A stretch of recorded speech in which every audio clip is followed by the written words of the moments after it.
नमस्कार, आप सभी के साथ मैं हूं मलिका मल्होत्रा। देख रहा है इंडिया की शुरुआत बड़ी खबर से करने जा रहे हैं। कॉकरोच जनता पार्टी के प्रदर्शन पर सरकार का पहला बयान आया है। प्रदर्शन की अगुवाई कर रही सीजेपी के प्रतिनिधियों से मुलाकात के बाद जेपी नड्डा ने ट्वीट करके कहा है। सुबह सीजेपी की ओर से बातचीत का प्रस्ताव आया। सुबह 11:50 से बातचीत जारी है। सौहार्दपूर्ण वातावरण में मुलाकात हुई है। लगभग 4 बजे लिखित याचिका दी गई है। प्रदर्शनकारियों से धरना खत्म करने की अपील की है। तो ये बड़ी खबर और बड़ा अपडेट आपको बता दें। लगभग 4 बजे तक ये बैठक चली है। लिखित याचिका दी गई है। प्रदर्शनकारियों से धरना खत्म करने की अपील की है। अकील जमील मेरे सहयोगी हमारे साथ जुड़ गए हैं, उनसे और जानकारी ले लेते हैं। अकील, फिलहाल आप कहां मौजूद हैं और बताइए कि मार्च को लेकर इस वक्त क्या अपडेट है? जी हाँ, बिल्कुल। अगर आप देखें तो इस वक्त हम मौजूद हैं उसके मेट्रो स्टेशन पे। मेरे ठीक पीछे देखिए आप, बड़ी संख्या में जो सिक्योरिटी के पर्सनल है वो यहाँ पर आपको दिखाई देंगे। दिल्ली पुलिस के साथ साथ रैपिड एक्शन फोर्स भी जो है वो मौजूद है यहाँ पर। लेकिन ये जो इलाका है, मंडी हाउस का जो इलाका है, यहाँ से जब हम आगे की तरफ बढ़ते हैं तो लटियंस गली में जो है आप धीरे धीरे करके इंटर होते चले जाते हैं। और वहां पे हमने देखा, यहाँ पे अगर आप फिरोज शाह रोड की तरफ जाइए, उससे आगे शांग्रीला होटल से होते हुए, अशोका रोड से होते हुए अगर आप पीएचक्यू पुलिस हेडक्वार्टर की तरफ जब जाते हैं तो पूरा का पूरा ये जो सड़क है वो जाम है। इस वक्त देखिए तो बड़ी संख्या में जो स्टूडेंट हैं वो मौजूद है। और अखिल, एक और महत्वपूर्ण अपडेट मैं आपसे जानना चाहूंगी, क्योंकि लगातार आप इस मार्च को कवर कर रहे हैं। देखिए, बड़ी खबर यहाँ पर आई है, जेपी नड्डा से मुलाकात की और धरना खत्म करने की अपील उनकी तरफ से की गई है। उसके बाद अब आगे क्या? जी हाँ, बिल्कुल। अगर देखें तो जेपी नड्डा का एक ट्वीट भी आया है आज। यूनियन मिनिस्टर जेपी नड्डा से सीजेपी कॉकरोच जनता पार्टी के जो नेतृत्व है, कमान है, उसने मुलाकात की है। उनसे जो उनके डिमांड्स है, जो प्रमुख डिमांडें हैं, उनको लेकर बातचीत की गई है। और ये पहली जो है ऑफिशियल मुलाकात जो है गवर्नमेंट के बीच में, अगर आप देखें, और सीजेपी के जो प्रोटेस्टर्स हैं, जो कॉकरोच जनता पार्टी के जो प्रोटेस्टर्स हैं, उनके बीच में हुई है। और जो कुछ सुझाव उनको देना था सीजेपी के नेताओं को, एक्टिविस्ट को, उन लोगों ने सुझाव जो है वो गवर्नमेंट को दिया, यूनियन मिनिस्टर जेपी नड्डा को दिया। तो इस वक्त देखिए चीजें जो है वो धीरे धीरे निकल करके आएंगी। लेकिन एक साफ बात जो है जेपी नड्डा ने जो अपने ट्वीट पे कही है वो ये कही है कि उनका अनुरोध है कि धरना को जो है, जो सेकंड प्रोटेस्ट चल रहा है प्रोटेस्टर्स का, उसको समाप्त किया जाए और जो नॉर्मलसी है उसको बहाली किया जाए। क्योंकि आप देखें तो लटियंस दिल्ली का जो पूरा का पूरा इलाका है आज पूरी तरीके से चौक रहा। पूरे दिन जो है यातायात जो है, ट्रैफिक जो है, व्हीकुलर मूवमेंट जो है उस पर बाधित रही। और सिर्फ एक इलाके में नहीं, अगर आप जनपद वाली सड़क पर चले जाएं तो वहां पर भी हमने देखा कि ट्रैफिक बाधित थी पूरी तरीके से। इस वक्त भी आप मेरे पीछे विजुअल्स देखिए, पूरी तरीके से ट्रैफिक जो है वो स्टैंड स्टिल है। तो एक जगह से पुलिस जब खदेड़ती है, कोशिश करती है कि लोगों को डिस्पर्स किया जाए, छितराया जाए, फिर उसके बाद दूसरी जगह नया लोकेशन वो आइडेंटिफाई कर लेते हैं, फिर वहां पर इकट्ठा हो जाते हैं। तो इस तरह से अगर आप देखें तो अलग अलग जगहों पर आप नजर बनाए रखिएगा। आगे भी आपका रुख करेंगे और अपडेट्स के लिए। तो कॉकरोच जनता पार्टी ने आज संसद चलो मार्च का आह्वान किया था। इस दौरान जबरदस्त हंगामा भी हुआ, नारेबाजी हुई, सुरक्षा कर्मियों ने लाठीचार्ज किया। प्रदर्शनकारी संसद की ओर बढ़ने लगे, आंसू गैस के गोले छोड़े गए। जंतर मंतर से लेकर संसद तक हंगामा ही हंगामा होता रहा।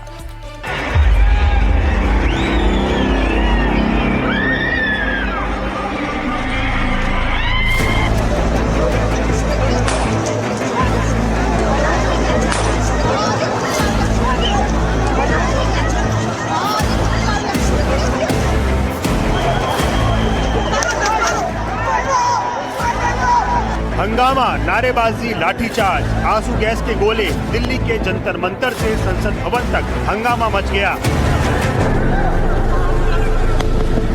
एक नहीं, कई सारे टीयर गैस शॉट्स यहाँ पर फायर किए जा रहे हैं लगातार, क्योंकि हम देख सकते हैं किस तरह से भीड़ इस इलाके में आ रही है, भीड़ बढ़ती जा रही है।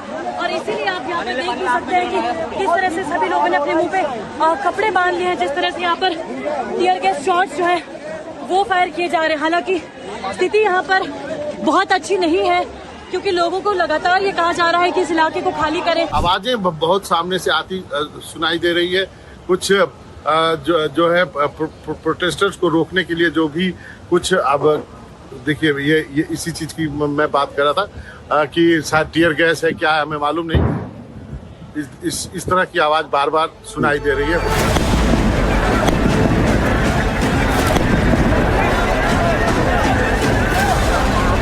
जंतर मंतर से संसद तक के करीब 1.5 किलोमीटर के रास्ते में सिर्फ प्रदर्शनकारी ही दिखाई दे रहे थे। किसी तरह की कोई अफवाह न फैलाई जाए, इसके लिए सेंट्रल दिल्ली के कुछ हिस्सों में मोबाइल इंटरनेट बंद कर दिया गया।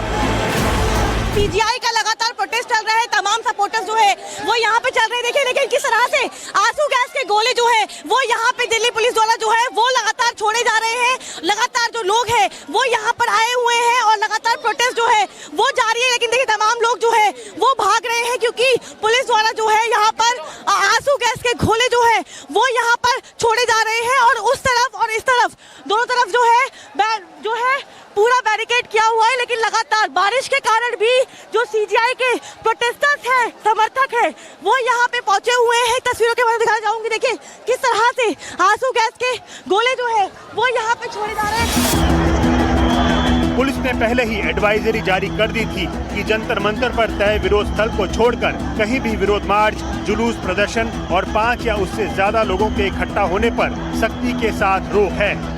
संसद भवन से खदेड़ने के लिए सुरक्षा बलों को बल प्रयोग करना पड़ा। एक बार यहाँ पर फिर से भगदड़ की स्थिति मच सकती है और ये तस्वीरें हम आपको यहाँ से लगातार दिखा रहे हैं ताकि अंदाजा लगाया जा सके कि क्या कुछ यहाँ पर स्थिति फिलहाल बनी हुई है। अब लगातार देखिए पहली तरफ बैरिकेडिंग उस तरफ है, दूसरी बैरिकेडिंग इस तरफ है। पहले हमने देखा कि किस तरह से हजारों की तादाद में प्रोटेस्टर्स वहां से आए और ये बैरिकेडिंग को क्रॉस करते हुए इस तरफ गए आगे की तरफ। तमाम बैरिकेड्स आगे के आपको टूटे हुए नजर आएंगे। पुलिस प्रशासन लगातार तैनात है यहाँ पर। ये पहले ही घोषणा कर दी गई थी कि सोमवार को जब संसद का मॉनसून सत्र शुरू होगा तो कॉकरोच जनता पार्टी संसद मार्च निकालेगी। इसे लेकर प्रदर्शनकारी तैयार थे तो सुरक्षा कर्मी भी।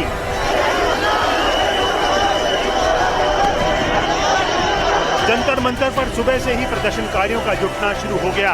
हजारों लोगों की भीड़ जमा हो गई। भीड़ ने संसद की तरफ बढ़ने के लिए और बैरिकेडिंग को तोड़ने का प्रयास किया।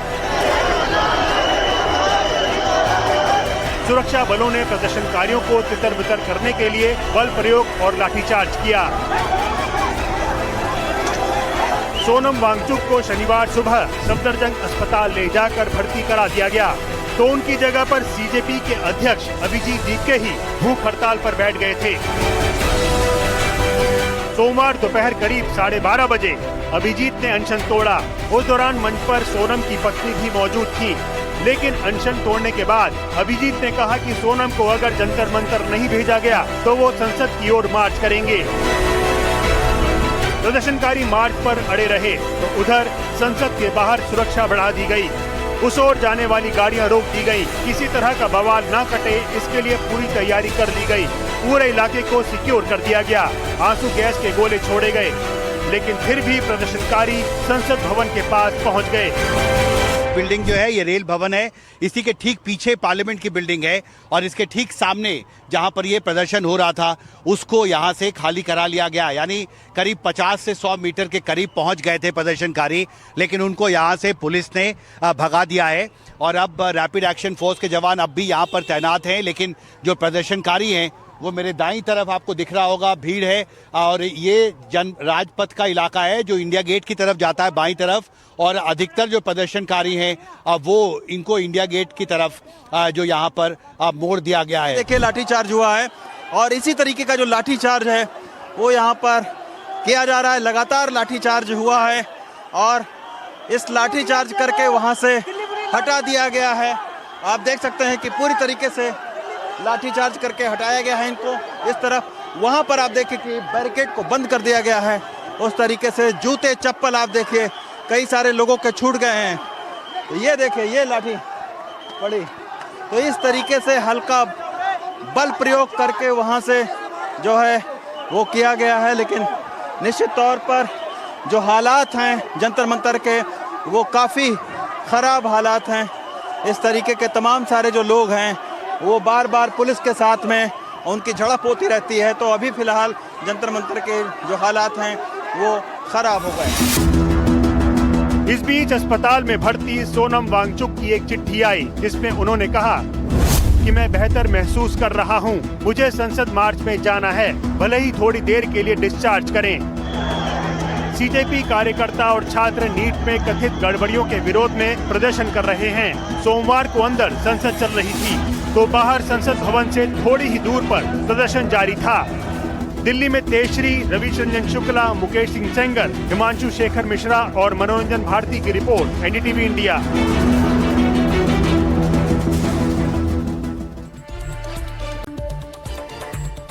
तो देखिए लगातार ये वहां से तस्वीरें सामने आ रही हैं और एनडीटीवी इंडिया की टीम लगातार इस प्रोटेस्ट को कवर करती रही। वहां पर किस तरह से प्रदर्शनकारियों को खदेड़ने का प्रयास किया गया, पुलिस की तरफ से बल का प्रयोग किया गया, आंसू गैस के गोले छोड़े गए, लाठीचार्ज प्रदर्शनकारियों पर हुआ। संसद के बाहर भी भारी टकराव देखने को मिला। संसद से लेकर सड़क तक जो इस वक्त हंगामा मचा रहा, वो इन तस्वीरों के जरिए आपको हम दिखाने की कोशिश कर रहे हैं। बहुत बड़ी संख्या में यहाँ पर प्रदर्शनकारी जुटे थे और ग्राउंड रिपोर्ट आपको दिखाते हैं।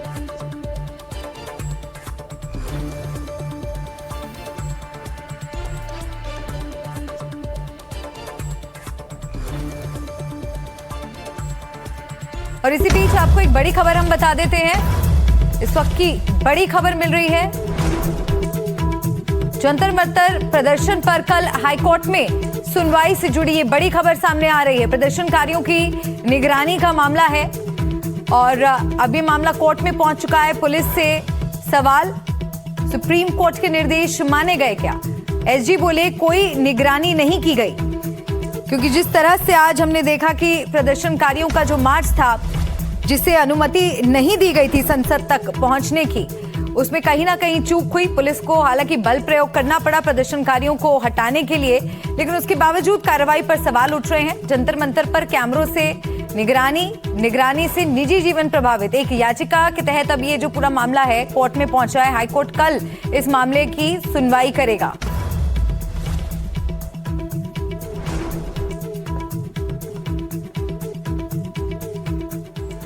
तो संसद के मानसून सत्र का पहला दिन और शुरुआत से ही हंगामा। सदन के अंदर विपक्ष के तीखे तेवर तो संसद के बाहर भी विरोध प्रदर्शन की गूंज। नीट पेपर लीक, राम मंदिर चढ़ावा विवाद और कई दूसरे मुद्दों पर सरकार को घेरने की कोशिश की गई। बार बार स्थगित होती रही कार्रवाई और सवाल कि क्या मुद्दों पर बहस होगी या फिर हंगामे में ही बीतेगा पूरा सत्र।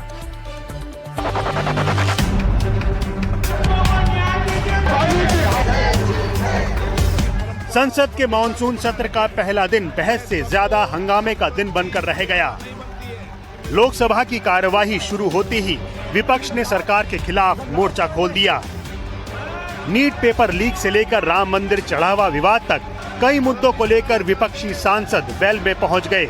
नारे लगे, तख्तियां लहराई गईं और सदन का माहौल गर्मा गया। संसद की मर्यादा नहीं बनती है। स्पीकर लगातार अपील करते रहे, अपनी सीट पर बैठिए, नियमों के तहत चर्चा कीजिए, लेकिन विपक्ष अपनी मांगों पर अड़ा रहा। नतीजा, लोकसभा की कार्यवाही बार बार स्थगित करनी पड़ी। राज्यसभा का भी यही हाल रहा। विपक्ष के नेता मल्लिकार्जुन खड़गे ने नीट पेपर लीक से लेकर छात्रों पर हुई सख्ती का मुद्दा उठाया और उसके बाद सदन में जोरदार हंगामा शुरू हो गया।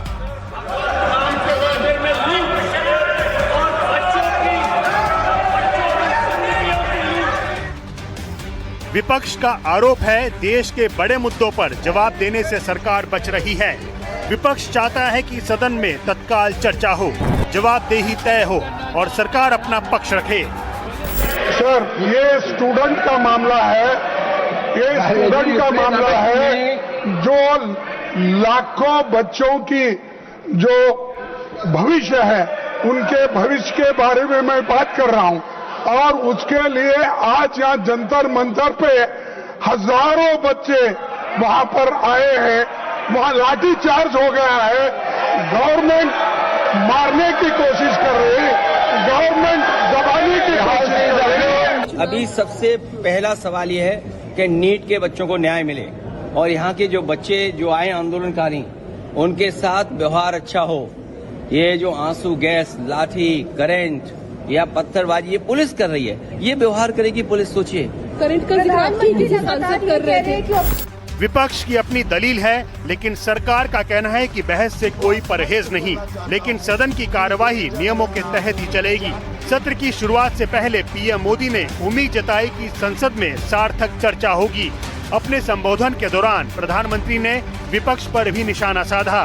बिना नाम लिए राहुल गांधी और विपक्षी राजनीति पर तंज कसते हुए कहा कि कुछ लोगों की राजनीति विरोध तक सीमित रह गई है, जबकि देश विकास की नई ऊंचाइयों को छू रहा है। और ये जो स्काई रूट स्टार्टअप है, उसमें जो नौजवान काम कर रहे हैं, मुझे बताया गया उनकी पूरी टीम की जो एवरेज एज है वो सिर्फ 28 साल है। ऐसे नौजवानों ने ये काम करके दिखाया है। मैं किसी 56 साल के नौजवान की बात नहीं कर रहा हूं। पीएम के संदेश के कुछ ही देर बाद सदन के भीतर तस्वीर बिल्कुल अलग नजर आई। विपक्ष नीट पेपर लीक, राम मंदिर चढ़ावा विवाद और दूसरे मुद्दों को लेकर आक्रामक हो गया।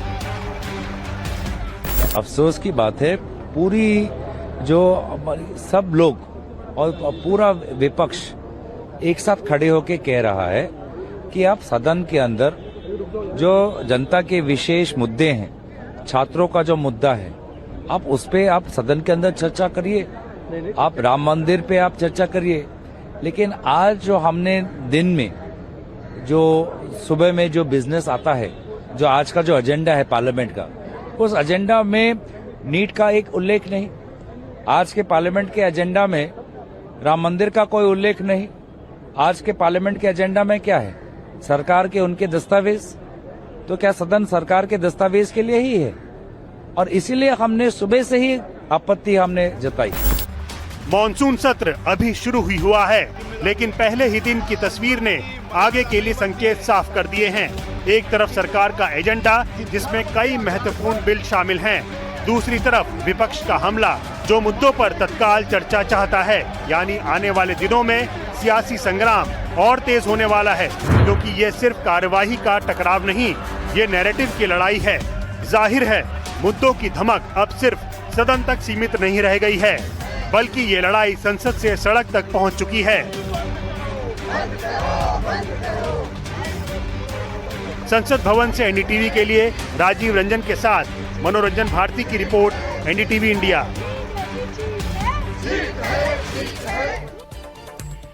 एक बड़ा अपडेट आपको दे दें, कॉकरोच जनता पार्टी के प्रतिनिधियों से आज केंद्रीय मंत्री जेपी नड्डा की मुलाकात हुई। मुलाकात के बाद सौरभ दास ने कहा, सौहार्दपूर्ण माहौल में बात हुई, हमने धरना खत्म करने की अपील की। नड्डा ने मांगों को गंभीरता से सुना। मीटिंग में हम लोगों ने यही बोला कि हमारे 3 डिमांड्स हैं। पहले कि सोनम वांगचुक जी को तुरंत रिलीज किया जाए, एंड जब तक वो फॉर्मेलिटीज पूरी होती है उसमें उनको एक वीडियो बनाने का अलाउ किया जाए। वो वीडियो में यही हो कि वो अपील करे शांति बनाए रखने के लिए, लेकिन वो अभी तक हुआ नहीं है। नंबर 2, हमारा ये भी डिमांड है कि धर्मेंद्र प्रधान जी का रेजिग्नेशन तो अब आना ही पड़ेगा। या तो उनको बर्खास्त करे कैबिनेट से, या तो वो खुद रिजाइन करे। प्रोटेस्ट तब तक चालू रहेगा जब तक उनका रेजिग्नेशन नहीं आ जाता। और तीसरा, जो नीट के फैमिलीज है, जो बच्चे मर गए हैं 20 से ज्यादा, उन फैमिलीज को 1 करोड़ का मुआवजा मिले। ये डिमांड्स को लेके हम जेपी नड्डा जी के पास गए, उन्होंने ही बुलाया था। और आइए बढ़ते आगे, अगली खबर का रुख करते हैं। बात अयोध्या राम मंदिर चढ़ावा चोरी मामले की। ये मामला सुप्रीम कोर्ट पहुंच चुका है और कोर्ट ने कहा है कि दोबारा एसआईटी बनाई जाए। एसआईटी ने रविवार देर रात जांच की स्टेटस रिपोर्ट कोर्ट में दाखिल कर दी। बताया जा रहा है कि ये सीलबंद लिफाफे में दी गई है। सवाल यह है कि इस स्टेटस रिपोर्ट में क्या है। आज सुप्रीम कोर्ट में इस पर सुनवाई हुई और सुप्रीम कोर्ट में बड़ा आदेश दे दिया।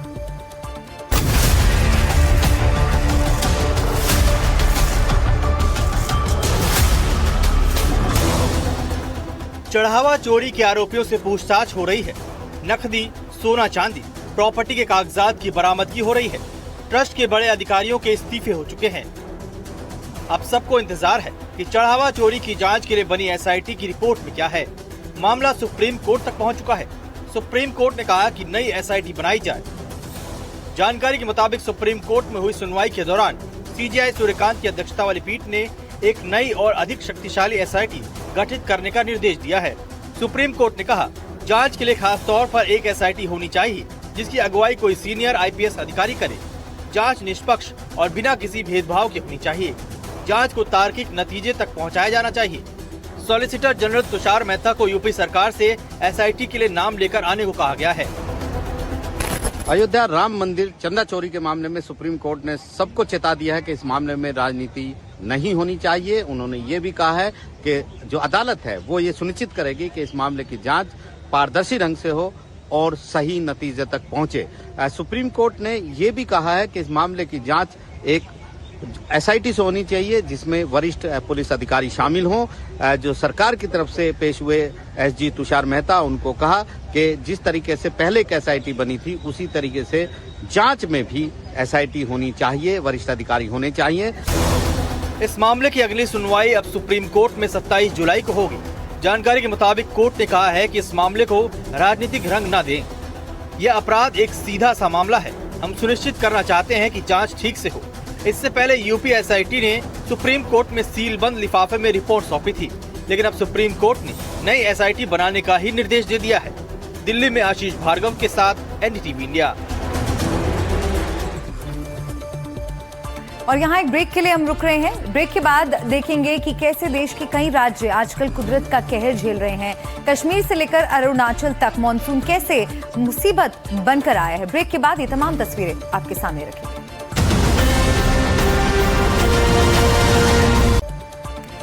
देख रहा इंडिया में एक बार फिर से आपका स्वागत है। आइए खबरों में आगे बढ़ते हैं। कुदरत की मार से देश के कई राज्य इस वक्त बेहाल हैं। कहीं बाढ़ का पानी घरों में घुस आया है तो कहीं लगातार बारिश ने पहाड़ों को दरका दिया है।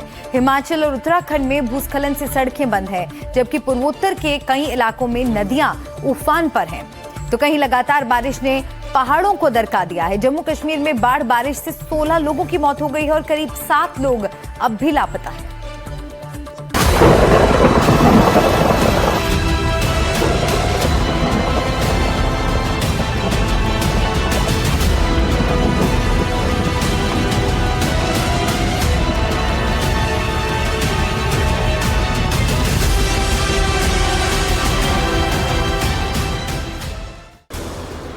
ये तस्वीरें जम्मू कश्मीर के पुंछ की है, जहां कुदरत का ऐसा खौफनाक रूप दिखा कि पल भर में बस्तियां उजड़ गई।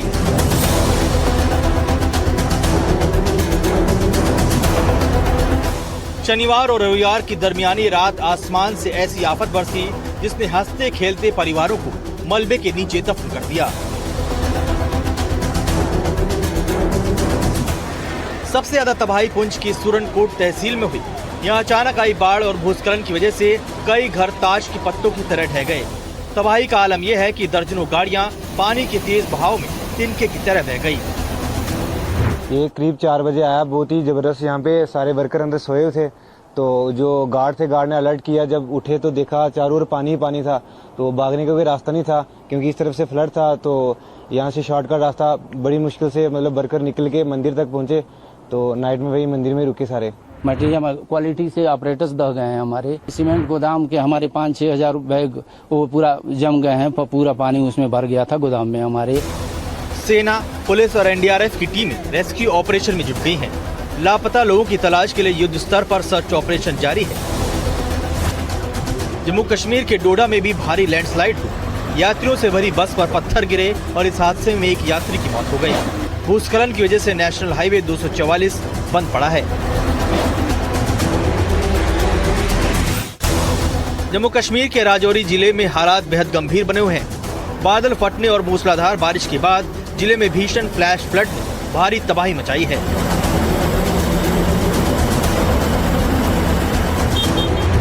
सब कुछ नहीं रहा हमारे पास।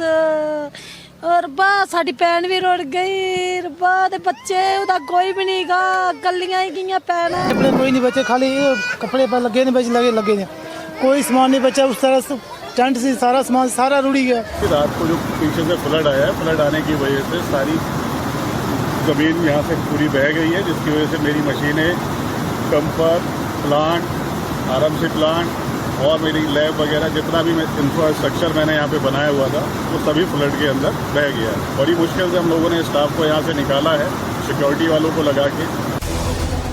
प्रशासन ने नदी नालों के किनारे रहने वाले लोगों को सुरक्षित स्थानों पर जाने की सलाह दी है। मौसम विभाग ने अगले कुछ दिनों तक भारी बारिश का अलर्ट जारी किया है, जिससे आने वाले समय में मुश्किलें और बढ़ सकती हैं। Bureau report, NDTV India.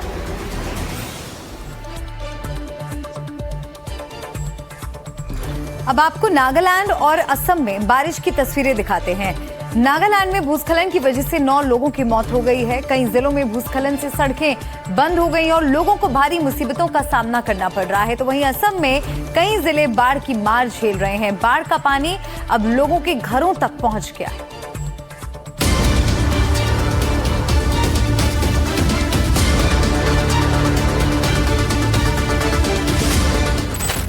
रास्तों पर गाड़ियों की जगह तेज रफ्तार से दौड़ता पानी, जान जोखिम में डालकर भागने को मजबूर लोग। देखिए किस तरह से ये घर एक झटके में ढह गया। पानी का बहाव इतना तेज है कि वाहन खिलौने की तरह बहते चले जा रहे हैं। तस्वीरें गवाह हैं कि नागालैंड के कोम में किस कदर कुदरत की आफत लोगों पर बरसी है। न घर बचा, न रहने को जगह, न रास्ते बचे और न ही रास्तों पर चलाने के लिए गाड़ियां। आसमान से ऐसी आफत बरसी कि कुछ सेकंड में ही सब कुछ छिन गया। कोन टाउन की डिफेंस कॉलोनी में भारी बारिश के बाद लैंडस्लाइड से तबाही का मंजर ऐसा था कि चंद सेकंड में 10 से 15 मकान मलबे का ढेर बन गए। चारों तरफ चीख पुकार मच गई। कई लोग मलबे में फंस गए।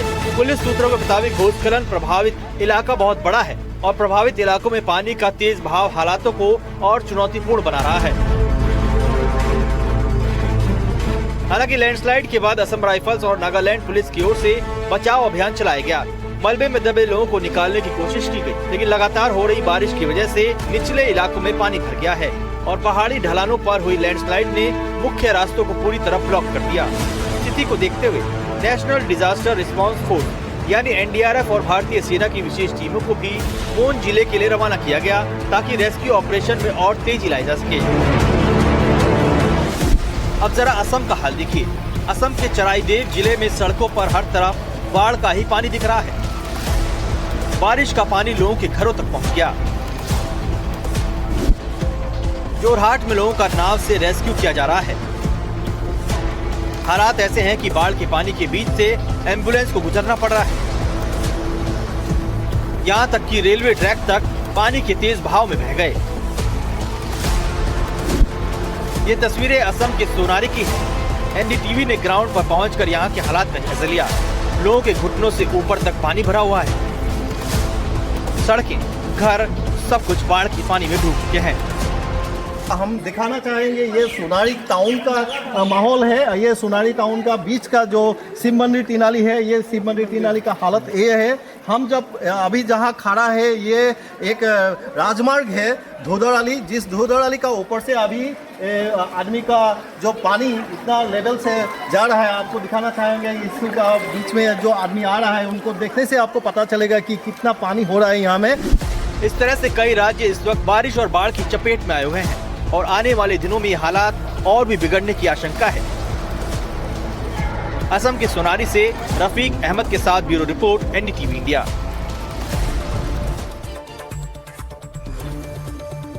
उत्तराखंड में भी मानसून का कहर जारी है। कई जिलों में लगातार बारिश के बाद भूस्खलन और फ्लैश फ्लड का खतरा बढ़ गया है और प्रशासन अलर्ट पर है। मौसम विभाग ने अगले 2 दिनों का रेड अलर्ट जारी किया है और लोगों को सतर्क रहने की हिदायत दी।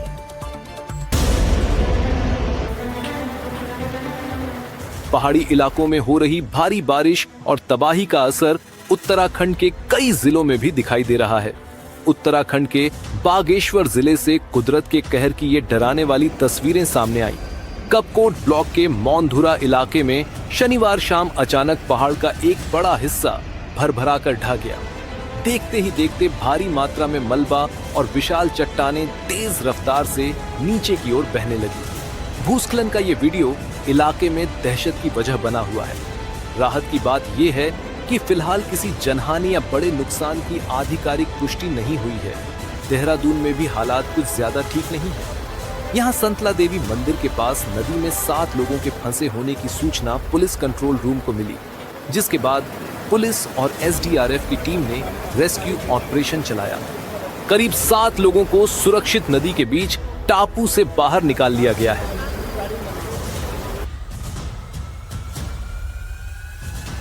उत्तराखंड में लगातार बीते घंटे से बारिश हो रही है और ऐसे में नदियों का जल स्तर लगातार बढ़ता जा रहा है। देहरादून में भी भारी बारिश के बाद नदी का रौद्र रूप देखने को मिला। मौसम विभाग ने भी 2 दिनों का रेड अलर्ट जारी किया है। उत्तराखंड के हरिद्वार जिले में बिजली गिरने से 2 लोगों की मौत हो गई। राज्य के ज्यादातर हिस्सों में लगातार बारिश हो रही है और प्रशासन रविवार के लिए 10 जिलों में रेड और ऑन रेंज अलर्ट जारी होने के बाद अलर्ट पर है। स्टेट इमरजेंसी और ऑपरेशन सेंटर के मुताबिक लगातार बारिश की वजह से हुए भूस्खलन से राज्य भर में अलग अलग जगहों पर 80 से ज्यादा सड़कें बंद हो गई हैं, जिनमें 2 नेशनल हाईवे भी शामिल हैं।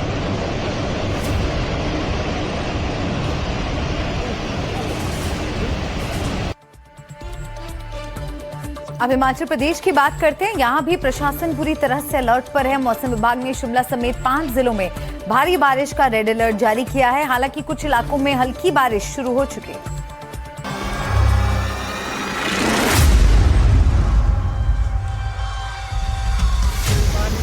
हिमाचल प्रदेश में मौसम विभाग के अलर्ट के बाद प्रशासन ने कमर कस ली है। राज्य के 5 जिलों में भारी बारिश का रेड अलर्ट है, जिसे देखते हुए नदियों के किनारे और भूस्खलन वाले इलाकों में पुलिस की टीमें तैनात कर दी गई। आईएमडी ने सोमवार के लिए चंबा, कांगड़ा, मंडी और सिरमौर जिलों के लिए और मंगलवार के लिए चंबा, कांगड़ा, कुल्लू, मंडी और सिरमौर जिलों के लिए रेड वार्निंग जारी की है। रेड अलर्ट को देखते हुए हिमाचल के कांगड़ा जिले में सभी सरकारी और प्राइवेट शिक्षण संस्थान 2 दिन बंद रहेंगे। सिरमौर जिले में इस अलर्ट का असर देर शाम दिखने भी लगा, जहां शाम होते ही जोरदार बारिश शुरू हो गई। ऐसे में हालात को देखते हुए सभी अधिकारियों को सतर्क रहने के निर्देश दिए हैं। उधर किन्नौर जिले में लगातार दूसरे दिन भारी बारिश से फ्लैश फ्लड जैसे हालात बन गए। यहां सांगला घाटी में एक बार बारिश के कारण पहाड़ों भारी मात्रा में मलबा नीचे आया। इस कारण छितकुल होते हुए तिब्बत सीमा और उत्तराखंड की ओर जाने वाला एक अहम संपर्क मार्ग पूरी तरह बंद हो गया। रानी